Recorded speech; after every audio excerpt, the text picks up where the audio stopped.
नमस्कार दोस्तों। उत्तर प्रदेश के एक छोटे से गांव के रहने वाला शेखर नाम का लड़का, जिनको ना दिल्ली में रेलवे में अच्छी खासी पोस्ट में उनको जॉब लग जाता है।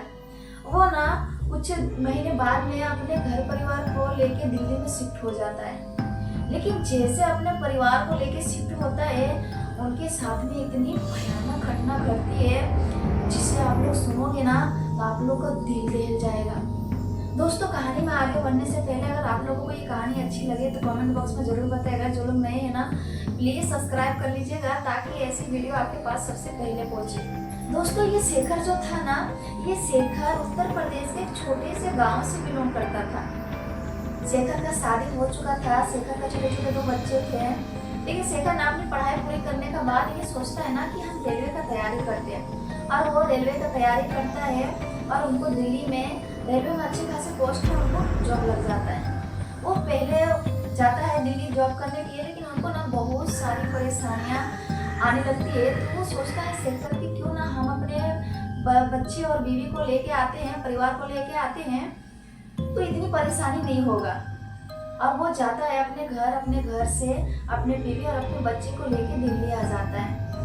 लेकिन दिल्ली लेके आता है तो वहाँ पे ना उनको किराए का रूम वो नहीं लेता है।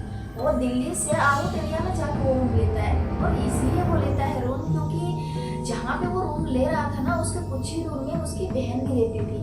तो ये शेखर सोचा कि अगर हम दिल्ली चले जाएंगे तो अगर बाई चांस मेरे घर परिवार को या मेरे बच्चे को कुछ परेशानी होता है तो मेरी बहन संभाल लेगी, वो हैंडल कर लेगी। इसलिए ना अपनी बहन के घर से कुछ ही दूर में वो अपना एक किराए का रूम लेता है। अब जैसे शिफ्ट हुए 1-2 दिन हुआ ही था, उतने में ना इनकी बीवी को ना अलग ही एहसास होने लगता है। जैसे किसी को होता है कि कहीं हम गए हैं और वहाँ पे अगर कुछ वैसा नेगेटिव चीज़ है तो उनको ना पहले पता चलने लगता है कि यहाँ पे कुछ ठीक नहीं है। लेकिन शेखर को ऐसा लग रहा था कि ये शायद सफर करके आई है ना, इसलिए इनको ऐसा मन भारी भारी सा लग रहा है, सर दर्द हो रहा है। वो सर दर्द का गोलियां ला के देता है, बोलता है तू खा के रेस्ट कर, वो आराम हो जाएगा। उनकी भी ऐसा ही सोचती है कि शायद हो भी सकता है कि हम सफर करके आए हैं, इसलिए मेरा सर दर्द दुख रहा है और मन भारी भारी सा लग रहा है। वो भी कुछ नहीं बोलती है। लेकिन 1-2 दिन तो इन लोग का ठीक ठाक ऐसे निकल जाता है। लेकिन जैसे चौथे दिन होता है और शेखर अपना ड्यूटी पे निकल जाता है, नाश्ता वास्ता करता है, लंच लेता है और फिर वो ड्यूटी निकल जाता है। ड्यूटी निकलता है और इधर इनकी बीवी ना बच्चों को संभालते हुए वो खाना बना रही होती है। सारा काम घर का जब कर लेती है, उसके बाद से वो खाना बनाने लग जाती है। वो खाना बनाई होती है ना, उनका जो कमरे का उनका जो रूम का दरवाजा था ना, वो खुला था, उसमें पर्दा लगा हुआ था और वो खाना बना रही थी। वो पीढ़ा होता है, पीढ़े में बैठ के वो खाना बना रही होती है। उतने में ना उनको क्या दिखता है कि उनका जो पर्दा है ना, पर्दे में किसी का परछाई दिखाई दिया, और वो परछाई चलते हुए दूसरे तरफ जाता है। ये वहां से उठती है दौड़ते हुए और गेट के सामने जाती है, बाहर झांक के देखती है तो कुछ भी नहीं दिखता है। इधर उस आदमी को जाते हुए ये देखी थी ना शेखर की बीवी, उधर झांक के देखता है तो कोई भी नहीं है। बस उनके कमरे का बगल में एक कमरा है जो कि वो लॉक पड़ा है। वो फिर अंदर आ जाती है और वो खाना बनाने लगती है। वो उस दिन अपना माइंड नहीं करती है। शाम को शेखर घर पे आते हैं, खाना वाना खाते हैं और खाने के बाद आराम से ये दोनों सो जाते हैं। अगले दिन से जैसे होता है वैसे ही शेखर अपना नहाता धोता है, लंच लेता है, नाश्ता वास्ता करने के बाद में वो ड्यूटी निकल जाता है। अब ये शेखर की बीवी ना अपना घर का काम सारा करने के बाद में शेखर की बीवी को ना कपड़ा धोने के लिए ना नीचे जाना पड़ता था, क्योंकि ऊपर उतना सुविधा नहीं था, इसलिए उनको नीचे जाके कपड़ा धोना पड़ता था। अब वो शेखर की बीवी अपने बच्चों को रूम में ही छोड़ के और वो नीचे जाती है। अपने बड़े लड़के को बोल के जाती है कि बेटा भाई का ध्यान रखना, हम कपड़ा धो के अभी आए। वो भी बोलता है हाँ मम्मी जाओ। वो ज़्यादा बड़ा नहीं था, 6-7 साल का होगा उनका बड़ा लड़का, और वो चली जाती है कपड़े धोने के लिए। कपड़ा धोए हुए हुआ ही था और वो ना खड़े होके अपने मकान मालिक से वो बात कर रही होती है। उतने में उनका बड़ा लड़का इतना जोर से चिल्लाते हुए नीचे आता है। उनकी मम्मी बोलती है क्या हुआ बेटा, क्या हुआ? वो बोलती है मम्मी बाबू के सामने ना भूत बैठा है। जैसे होता है ना कि बच्चे को हम कैसे, अगर कोई रोने लगता है, ज्यादा रोता है या फिर ज्यादा परेशानी करता है तो बोलते हैं कि चुप हो जाओ नहीं तो अभी आ रहा है भूत पकड़ के तुमको ले जाएगा। तो वही बात ना उनका बच्चा बोलता है कि मम्मी बाबू के सामने ना भूत बैठा हुआ था। अब वो पूरा जोर जोर से रोने लगता है। शेखर की बीवी इतने घबरा जाती है और वो ना अपने बड़े लड़के को लेते हुए ऊपर जाती है कमरे में देखती है तो उनका बेटा, छोटा बेटा जो है ना, वो बेड पे बैठ के बहुत ज्यादा हंस रहा है। एक तरफ देख के ऐसा मानो कि ये किसी से ना बात कर रहा है और वो बहुत हंस रहा है अपने आप और खेल रहा है, और एक ही तरफ उनका छोटा बच्चा ना देखे जा रहा है।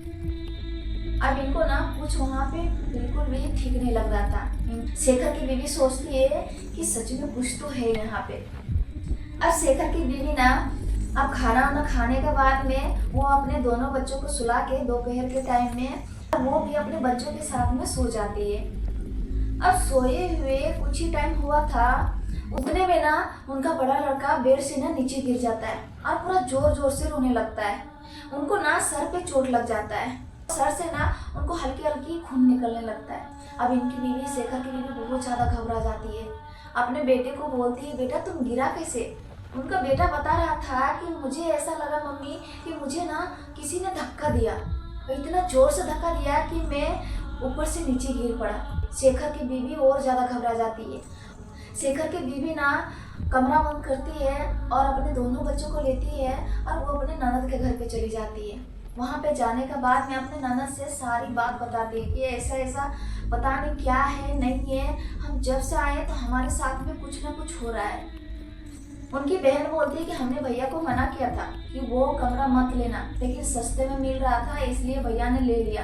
वहाँ पे कोई भी ज़्यादा दिन नहीं टिकता है। मुझे कंफर्म नहीं है, लेकिन हाँ मैंने ये सुनी हूँ कि उस घर पे जो कोई भी आता है ना वो टिकता नहीं है, वो बहुत जल्दी वहाँ से चला जाता है। अब ना शेखर आता है ड्यूटी से, अपने रूम पे आता है तो देखता है कि वहाँ बंद है दरवाजा। अब वो फिर सीधे डायरेक्ट अपने बहन के घर पे आता है। वहाँ पे उनका बीवी बच्चे, वहाँ पे ना उनकी बीवी ये सारी घटनाएं बताता है शेखर को कि ऐसे ऐसे हो रहा है। अब शेखर बोलता है ना कि कम से कम 1 महीना तो रुक जाओ, क्योंकि उसने डिपॉजिट 2 महीने का ले लिया है। अब हमारा 1 महीना होगा तो हम 1 महीना का डिपॉजिट पैसा वापस लेके और हम चले जाएंगे, तब तक हम लोग किसी तरह से निकालते हैं। उनकी बीवी मान जाती है और शेखर की बीवी वो 2 बच्चे को लेके आती है रूम पे आने के बाद में उन लोग खाना वाना खाते हैं और फिर सो जाते हैं। जैसे आधी रात होता है उतने में ना इनकी बीवी को, शेखर की बीवी को आँख खुल जाती है। अब जैसे ये इनकी शेखर की बीवी दूसरी तरफ करवट लेती है ना, वो क्या देखती है कि एक ना लड़की खड़ी है जिनकी आंखें पूरी वाइट, पूरी चमक रही है।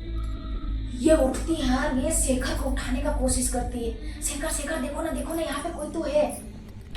अब ना शेखर उठता है, वहां पे देखता है कि कोई भी नहीं है। अब उनका पति बोलता है कि तुम्हारा ना वहम है, तुम कुछ भी उल्टा सीधा बात करती हो, चुपचाप सो जाओ। पता नहीं आधी रात में ऐसे नींद से उठ के और कुछ भी बातें करती हो। और वो भी ना सो जाता है। इनकी बीवी डरते डरते सो जाती है। ये सोचती है कि शायद मेरा वहम होगा। अब जैसे थोड़ी ही देर हुआ था उतने में शेखर के बीवी को कानों में आवाज आता है कि अगर तुम लोगों को जिंदा बचना है ना तो यहाँ से चले जाओ, यहाँ मत रुको। अगर यहाँ रुकोगी तो तुम सब मारे जाओगे। अभी फिर से अचानक से उठती है पूरा घबराई हुई, इतना घबराई हुई ना, और शेखर को फिर से पूरा जोर जोर से उठाने लगती है। उठाते हुए बोलती है कि शेखर कुछ भी हो जाए मुझे अब यहाँ नहीं रहना है। सच में मैं बोल रही हूँ, यहाँ पे कुछ तो है ऐसा, मुझे नहीं रहना है। ये शेखर किसी तरह से अपनी बीवी को समझाता है कि वैसा कुछ नहीं है, तुम क्यों घबरा रही हो, हमें तो कुछ भी नहीं सुनाई दे रहा है, सिर्फ तुम्हें क्यों सुनाई दे रहा है। और शेखर बोलता है कि अगर ऐसा कुछ है भी तो ठीक है, हम मकान मालिक से बात करेंगे, उसके बाद से हमारा डिपॉजिट मिल जाएगा ना तो हम चले जाएंगे, हम दूसरी जगह कहीं देखेंगे अच्छा से रूम। उनकी बीवी बोलती है कि चलो ठीक है, अभी अचानक से हम जाए कहाँ। अगले दिन जैसे सुबह होता है ना तो उस दिन ना संडे था। अब संडे को शेखर ड्यूटी नहीं जाता, उनको छुट्टी था, तो वो घर पे रहता है। अब संडे के दिन में ना उन लोग का ना डिनर था उनके ननद के घर पे, उनकी बहन के घर पे। शेखर बोलता है कि तुम लोग चले जाओ, हमारा कुछ काम है तो हम ना काम करते हैं, हाँ वहीं से कुछ पैक करवा के लेते आने का, पर मैं नहीं जा सकता हूँ, ऐसा बोलता है शेखर और वो नहीं जाता है उधर। अब उनकी बीवी अपने बच्चों को लेके अपनी ननद के घर चली जाती है डिनर पे। अब शेखर ना उस दिन अपने घर पे अकेले था।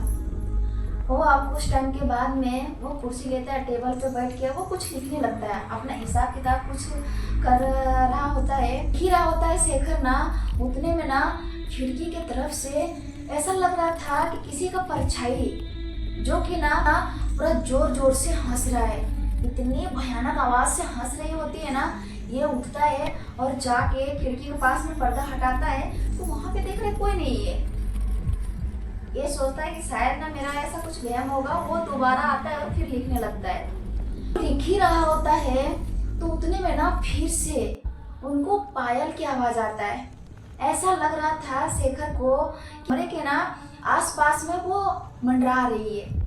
शेखर को ऐसा एहसास हो रहा था कि कोई तो है, कि उनके कमरे के आसपास ना मंडरा रही है, चारों तरफ चक्कर लगा रही है। वो ना फिर से दोबारा अपना डायरी बंद करता है और दोबारा जाके गेट के बाहर देखता है तो कुछ भी नहीं दिखाई देता है। फिर बिल्कुल सन्नाटा हो जाता है, बिल्कुल किसी का आवाज भी नहीं वहां पे आ रहा था। ये वो शेखर चारों तरफ देखता है और फिर से अपने रूम की तरफ आने लगता है। जैसे अपने रूम में एंट्री करता है शेखर, क्या देखता है, उनके रूम के कोने में ना एक लड़की की परछाई है जो इतनी भयानक दिख रही है ना। उनकी आंखें पूरी वाइट है, उनका बाल घुंघरेला घुंघरेला है और उनकी गर्दन ना टेढ़ी है और इतनी उनकी आंखें लाइट मार रही है। गर्दन टेढ़ी है, उनका गर्दन कटा हुआ है। ऐसा लग रहा है कि उस एक गर्दन आधा कटा हुआ है, लटक रहा है, उनके गर्दन से पूरा खून निकल रहा है। और वो इतनी भयानक स्माइल देते हुए शेखर को वो बोलती है ना, तुम लोगों को पहले ही चेतावनी दी थी कि यहाँ से चले जाओ, नहीं तो तुम सब मरोगे, एक एक कर खत्म हो जाओगे। यहाँ से जितना जल्दी हो सकता है चले जाओ। मैंने मना की थी ना, फिर भी तुम लोग यहाँ पे रुके हुए हो। बोलते ही ना वो लड़की का परछाई जो थी ना, उनका हाथ लंबा होता है और सीधे डायरेक्ट शेखर के कंधे पे जाके वो रखती है। अब शेखर ये चीज देखता है ना, ये नज़ारा देखता है ना, वहां से इतना तेज बाहर निकलता है। वो नीचे आने ही वाला था, लेकिन शेखर को ऐसा लगा कि किसी ने उनको पूरा जोर से धक्का दिया है। वो सीढ़ियों से गिरते हुए घिसटते पिसटते वो नीचे आता है। उनको ज़्यादा नुकसान तो ऐसा हड्डी बिड्डी टूटा तो नहीं, लेकिन चोटें बहुत ज़्यादा आई, जगह जगह पे छिल गया। इतना ज़्यादा उनको चोट आ गई ना, वो वहाँ से दौड़ते हुए वो अपनी सीधे डायरेक्ट अपनी बहन के घर पे आता है। बहन के घर पे आने के बाद में उनकी बीवी बोल रही थी कि मुझे कुछ काम है, पर फिर आ क्यों गए? अरे नहीं नहीं, मैं अकेले रह रहे बोर हो गया था, इसलिए मैं आ गया तुम लोग के पास में। अब उनकी बीवी ना शेखर का हालत देखती है। वो बोलती क्या हुआ जी, क्या हुआ, कैसे लग गया? शेखर बोलता है कुछ नहीं, मैं ना थोड़ा फिसल गया और मैं नीचे गिर गया ना सीढ़ियों से, इसलिए थोड़ी मोड़ी चोटी आ गई। वैसा कोई डरने वाला टेंशन वाला बात नहीं है।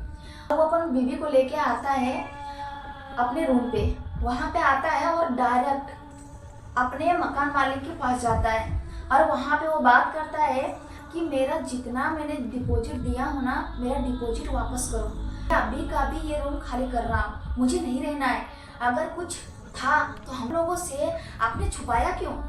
अगर इस घर में कुछ है, इस मकान में कुछ है तो हमें बताना चाहिए ना, हमारा जान जोखिम में क्यों डाल रहे हो? वो मकान मालिक बोलता है कि वैसा कुछ भी नहीं है, जैसा आप लोग सोचते हो वैसा कुछ भी नहीं है। 1 महीना रुको, 1 महीना के बाद हम फिर दे देंगे तुम्हारा डिपॉजिट। ये बोलता है 1 महीना तो क्या, मैं 1 सेकंड नहीं रुकने वाला हूँ, मेरा डिपॉजिट दे दो। लेकिन मकान मालिक ने उनका डिपॉजिट वापस नहीं करता है। उनकी बीवी ना ये चीज सुनती है, वो बोलती क्या हुआ जी, आप क्यों खाली करने के लिए बात कर रहे हो? अभी तो जब मैं बोल रही थी तब तो आप बोल रहे थे कि नहीं अभी 1 महीना रुक जाओ, अभी हम फिर देखेंगे दूसरा रूम। तो फिर अचानक से आपको क्या हो गया? उनका शेखर का पति बोलता है तो कुछ नहीं, चलो खाली करते हैं, ऐसा कुछ हुआ नहीं है, हम देखेंगे कहीं अच्छा रूम मिल जाए तो वहाँ ले, लेकिन अभी फिलहाल में चलो दीदी के घर में शिफ्ट हो जाते हैं। वहाँ से ना वो बिना डिपॉजिट लिए हुए अपना सारा सामान पैक करने लगता है और जैसे निकलने वाले थे उन लोग, उतने में उन लोग को दरवाजे के सामने ना वही लड़की की परछाई खड़ी हो जाती है बिल्कुल। वो बोलती है कि मैंने तुम लोग को पहले ही बोली थी कि चले जाओ यहाँ से, यहाँ जो कोई भी आता है ना, यहाँ मैं रहने नहीं देती हूँ, ये मेरा घर है, यहाँ पे तुम लोगों को नहीं आना चाहिए था। अब तुम लोग ना यहाँ से वापस जिंदा नहीं जा सकते हो। इतनी भयानक आवाज में बात करती है और वो ना उनकी तरफ बढ़ने लगती है। अब ये चीज शेखर की बीवी देखी, उनके बच्चे पूरा जोर जोर से रोने लगते, चिल्लाने लगते। अब ना शेखर को दिमाग काम ही नहीं कर रहा है कि हम करें तो करें क्या। अब वहां पे ना शेखर पूरा जोर से चिल्लाते हुए अपना मकान मालिक को आवाज देता है। इतना जोर से चीखता चिल्लाता है ना, उनके मकान मालिक और मालकिन दोनों बाहर निकलते हैं। और जब उनके मकान मालिक और मालकिन जब ऊपर आते हैं ना, तो वो आत्मा ना, जो परछाई था ना, वो गायब हो जाता है। अब इतने में ना शेखर को और शेखर की बीवी को जान में जान आता है। उन लोग सारा सामान वही रूम में छोड़ देता है और अपने बच्चे को लेके जितना इम्पोर्टेंट कागजात थे, जो सामान इम्पोर्टेंट था, वो सारा लेते हैं, अपने बच्चों को लेते हैं। सारा सामान छोड़ के और डिपॉजिट भी छोड़ के वो वहाँ से उसी टाइम निकल जाता है। उनके मकान मालिक रोकते रह जाते हैं और वहाँ से निकलता है और सीधे डायरेक्ट अपने बहन के घर पे आता है। और बहन के घर पे आने के बाद में शेखर उनके साथ में जो घटना हुई थी ना, वो घटना बताता है कि मेरे साथ में ऐसा ऐसा घटना हुआ। अब उनकी बहन बोलती कि मैंने तुम्हें पहले मना किया था ना भाई, लेकिन तुम समझा नहीं, तुम्हें सस्ता मिल रहा था इसलिए तुमने ले लिया। अब शेखर ना अगले दिन सुबह एक दूसरा अच्छा सा रूम ढूंढता है, उनको मिलता है, वहाँ पे वो फिर से शिफ्ट हो जाता है। उसके बाद कुछ दिन बाद ना वो आजू बाजू लोगों से पता करता है कि उस घर में आखिर है क्या, ऐसा क्या है कि वहाँ जो कोई भी जाता है वो रह क्यों नहीं पाता है। तो अगल बगल के लोगों, आस पड़ोसी लोगों ने बताता है कि वो मकान मालिक है ना, उनकी एक लड़की रहती थी जो 18-19 साल की थी। वो ना कोई लड़के से प्यार कर बैठी थी। अब वो लड़की पूरा जिद कर रही थी कि हमें वही लड़का से शादी करना है, लेकिन उनके घर वाले ने नहीं माना। लास्ट में वो लड़की ना, जिस कमरे में तुम लोग जिस रूम में रह रहे थे यार, जो बाजू वाला कमरा जो ताला लॉक था ना, वही कमरे में वो खुदकुशी कर ली थी। और तब से उनका पूरा घर हॉन्टेड हो गया, पूरा घर को भूतिया घर बना दिया। वहाँ कोई भी जाता है उसको रहने नहीं देता है। हाँ, वो लड़की जब खुदकुशी करके मरी थी ना, तो उसके कुछ महीने बाद कोई नए किराएदार आए थे, पूरा परिवार फैमिली। लेकिन उनका एक बच्चा ना छत पे जाके पतंग उड़ा रहा था। लेकिन उनका बच्चा ना अचानक से नीचे गिर जाता है छत से, और छत से गिरता है, उनको बहुत ज़्यादा चोटें आती है, उनको हॉस्पिटल में एडमिट कराया जाता है। उनसे पूछा जाता है कि आखिर तुम गिरे कैसे, लेकिन वो बच्चा बता रहा था, वो लड़का बता रहा था कि मुझे ना किसी ने जोर से धक्का दिया है। बात इतना गंभीर हो जाता है, वो ना बच नहीं पाता है, वो डेथ हो जाता है। अब ये चीज़ सुन के शेखर ना सोचा कि अच्छा हुआ कि हम वहाँ से निकल गए। अगर हम अपने पत्नी का बात पहले मान लिए होते तो शायद इतना कुछ नहीं झेलना पड़ता। शेखर को भी बहुत सारी चोटें आई थी, उनके बच्चे को भी चोट लग गई थी, उनके बच्चे को ना सर फूट गया था, उससे कितनी सारी ब्लीडिंग भी हुआ था। उनकी बीवी बोली कोई बात नहीं, जो हुआ हुआ, हम लोगों का जान तो बच गया ना। दोस्तों, शेखर और शेखर के बच्चे और उनकी परिवार सब ठीक ठाक है। अब उन लोग ना अपने नए रूम में बहुत अच्छे से अब रहने लगे। अब उन लोग का पहले वाला कोई खौफ, कोई डर नहीं, कोई एहसास नहीं। दोस्तों, ये घटना कैसी लगी कमेंट बॉक्स में जरूर बताइएगा। तो दोस्तों, अगले वीडियो में, तब तक के लिए बाय।